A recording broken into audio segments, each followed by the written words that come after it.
আসসালামু আলাইকুম। আমাদের পাইকপাড়া আমিনিয়া জামে মসজিদে বিগত 10 বছর ধরে ছাদ করা ছিল, কিন্তু জল ছাদ না করার কারণে এইভাবে মসজিদে ড্যাম পড়ে গেছিল। আলহামদুলিল্লাহ, গ্রামবাসীর সহযোগিতায় আবারও নতুন করে কাজ শুরু হয়েছে জল ছাদের।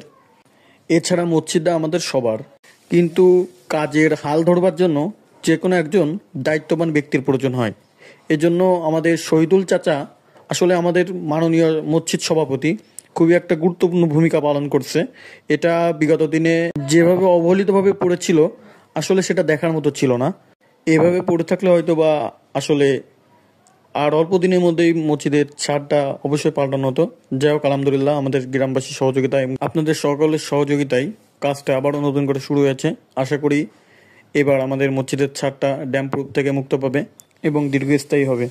এছাড়া আমাদের মসজিদের মুয়াজ্জিন সাহেবও খুব গুরুত্বপূর্ণ একটা ভূমিকা পালন করেছে। আসলে কাজের যে প্রথম শুরুটা সেই করছিল। আমাদের মসজিদের ইমাম সাহেব, সে একটু অসুস্থ হবার কারণে ছাদের উপরে উঠতে পারছিল না, তাই আলহামদুলিল্লাহ কাজটা মুয়াজ্জিনকে দিয়ে আমরা শুরু করি।